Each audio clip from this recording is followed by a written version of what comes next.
Nagpahayag ng suporta ang League of Cities in the Philippines sa panawagan ni Pangulong Bongbong Marcos na isali ang local government units sa pagpapatupad ng national government-funded projects. Maraming proyekto raw kasi ang sinimula ng DPWH nang walang koordinasyon sa kanila. Git nila ang lokal na pamahalaan ang mas nakakaalam sa sitwasyon ng kanilang lungsod, lalo na sa mga lugar na binabaha. Kaugnay niyan, makakausap natin si League of Cities in the Philippines National President at San Juan Mayor Francis Zamora. Magandang tanghali po sa inyo, Mayor Zamora. Yes, magandang tanghali po, Cheryl. Maraming salamat sa pag-imbitasyon ng programa.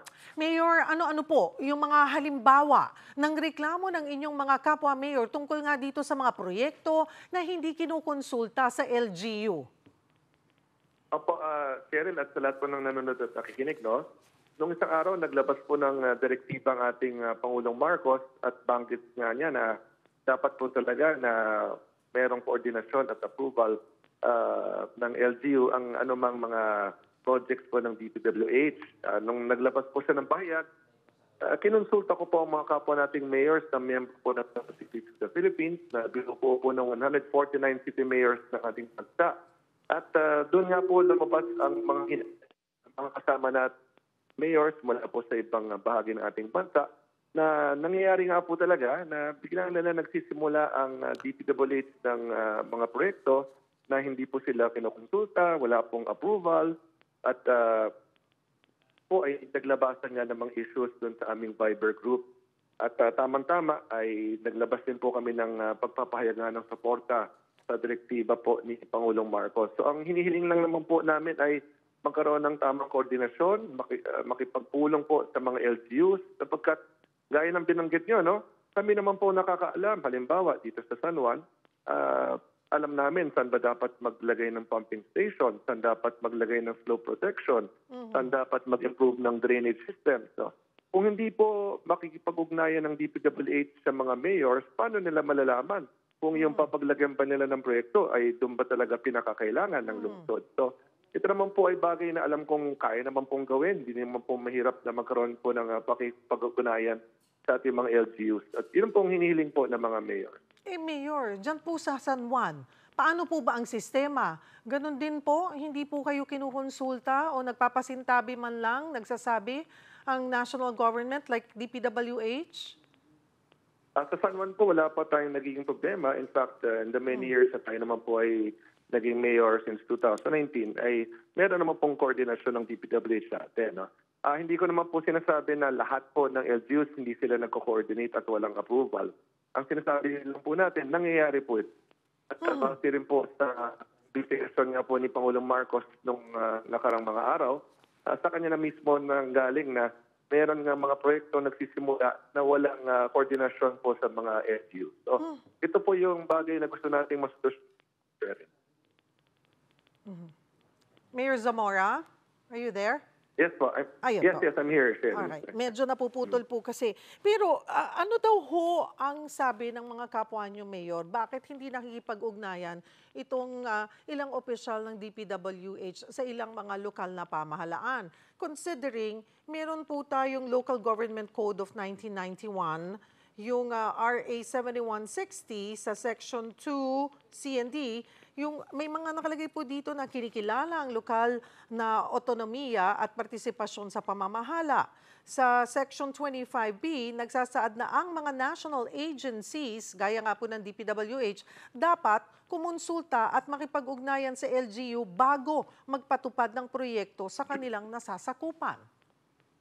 Opo, doon talaga nagkakaproblema, Cheryl. No? And again, that is why the LCP released their statement of support dito po sa mga pahayag ni Pangulong Marcos. Kasi yan talaga yung nangyayari. Na even if it is in the local government code, posibleng hindi nga po nasusunod yan. At maaring dahil national government nga po ang implementing agency, minsan siguro, no? Ito, ako lang naman to, this is just my theory, no? Dahil nga po national government ang nagpapatupad ng proyekto, baka pakaramdam ng LGU ay wala silang magawa kasi national nga po ito. Now, again, I'm just speculating. Mas mabuti siguro na kanya rin sa inyo, sa kanila niyo marinig din na ang mga hinaing na ito. But these are items that have been brought out in our Viber group. So ako bilang presidente nga ng League of Cities of the Philippines, of course it is my duty na ipaabot ang ganito mga concerns ng kapwa nating mayor. Karamihan po sa mga proyekto mula sa congressional allocation. Wala rin hubang koordinasyon sa mga mayor ang mga kongresista? Again, depende na ho yan sa dynamics ng congressman at mga mayors. No? Iba-iba ho kasi yung dynamics yan per city and per district. No? So I really cannot comment about other areas. But kapag ang congressman at ang mayor naman po ay magkasundo, no? At talagang masasabi niyong allies, I would assume there would be less problems. No? But I would also assume that in cases wherein the local government chief executive and the congressman or congresswoman, baka hindi sila masyadong magkasundo, ay baka dyan magkaroon ng problema. Again, I cannot speculate po yung individual situations per city. What is definite is we have mayors who are telling me that indeed, nangyayari nga po na nagkakaroon pa ng mga proyekto na hindi po sa kanila sinasabuni, hindi sila pinupuntahan at wala nga pong nagiging approval mula sa kanila. Ngunit nakakapagsimula na ang mga proyektong ito. Ang napupuna rin naman po kasi ngayon nga, bakit kasi congressional allocation ang pinag-uusapan? Hindi naman na dapat kasi nag-allocate ang Congress. So dapat nagko-concentrate sila sa paggawa ng batas. Mas dapat nga nai-involve ang LGUs para makipag-coordinate po sa national government katulad ng DPWH kasi mas nakikita nyo, alam ng LGUs kung saan may pangangailangan ang bawat lugar. Well, Cheryl, just to share with you dito sa San Juan, yan po ang ginagawa natin. No? Nakikipagpulong po tayo sa DPWH. Binabanggit nga po natin sa kanilang mga lugar, halimbawa kung saan kailangan ng pumping station, ng slope protection, ng drainage improvement. Ngayon, ito yung dapat po nangyayari sa iba't ibang bahagi ng ating bansa. Kasi tama nga po kayo, bilang mga mayor, alam po namin saan dapat magsagawa ng mga proyekto.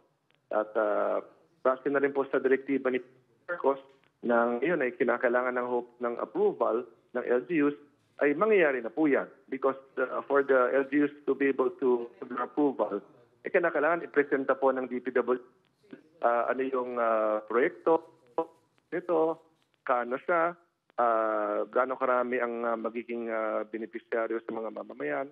So, at ang mahalaga ito, Cheryl, because involved na yung LGU, dahil nga po in-approve na rin ito ng local chief executive, pamamonitor na namin ngayon yung mga proyektong ito. We can now ensure na nababantayan nga po namin at hindi maging substandard ng mga projects na ito. Sapagkat kung hindi po alam ng mayor na meron palang proyekto at nagsimula na lang at nagkagulatan na lang, ay magugulat na lang po ang mayor na biglang, meron palang ganitong proyekto, substandard pala. In fact, in other cases, ghost pala. Diba?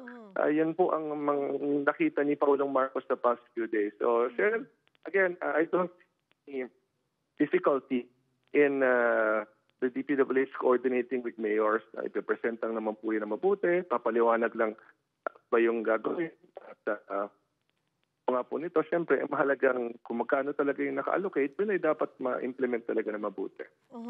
So, bilang presidente po ng cities in the Philippines, League of Cities in the Philippines, ano ho ba, may plano ho ba kayo siguro magharap-harap lahat ng mayor, hear them out, baka naman po hindi nila na-assert yung kanilang mga sarili bilang mayor at kung ano na lang sabihin ni congressman o pag-uusap ni Kong at ng national government, sunod na lamang sila ng sunod.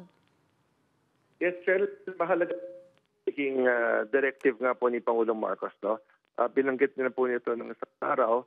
We will just wait kung ano yung magiging final procedures na ilalabas. No? Na halimbawa, ano ba yung magiging tamang proseso. Kasi sinasabi nga po, dapat ibalik yung pagkuha ng approval ng mga LGUs, no, ng DPWH. So I'm sure magkakaroon po ito ng definitive process. No? Iyan po ang hintayin natin. But yung pronouncement pa lang mismo ni Pangulong Marcos, malaking bagay na po sa amin because it will now empower LGUs to be more involved even if the implementing agency is part of the national government. No? Kasi, again, maaaring iba po yung sitwasyon sa ibang mga lungsod sa iba't ibang bahagi ng ating bansa. No? So, hindi naman din kasi parehas po yung dynamics sa iba't ibang bahagi ng ating bansa. Pero di po ba, Mayor, kung pagbabasihan po natin yung nabanggit ko kanina na nakasaad sa Local Government Code of 1991, hindi na nga po Dapat talaga. hindi na nga po Correct. kailangan ng pagsasabi pa ni PBBM eh. Hindi That's po true, ba? that's So true. may nilalabag na po That's talaga ang DPWH. Well, if you will base it on what you mentioned, the mga provisions sa local government code, clear naman po ron. No? So, again, we will create a mechanism dito po sa LCP. In fact, I've already told them, pag may mga concerns po silang ganyan, to coordinate with me para mapaabot mo natin sa national government, specifically sa Malacanang, na ang mga ganitong bagay ay nangyari nga sa kanilang mga lungsod. No? Lumabas ang issue na ito hindi rin natin malalaman at talagang meron nga po lang ganitong mga nangyayari. Opo. Kasi parang, well, I don't know kung anong tamang word na pwedeng gamitin pagsasawalang pagpapahalaga or pambabastos na ito sa LGUs considering na dapat alam po ng DPWH or ng national agencies ang nilalaan, ang sinasaad sa local government code pagdating sa pagpapatupad o pagpapalano sa mga proyekto sa bawat lungsod. Yes, tama. At dyan nga po nanggagaling yung iniingat sentimento ng mga mayors po natin kung saan nangyayari po ito. So, again, we fully support the President in his directive at umaasa po tayo na starting today ay bumalik na nga po ang ganyang tamang proseso na dapat may approval na po ang mga LGUs bago magsimula po ang national government agencies na magsagawa ng proyekto sa aming mga lungsod. So, nagsimula na po ba, nagkaroon man lang po ng pag-uusap ng initial talks with DPWH kayo, Mayor Zamora? Not yet with DPWH, Cheryl, but I'm collating all the issues po with my fellow mayors.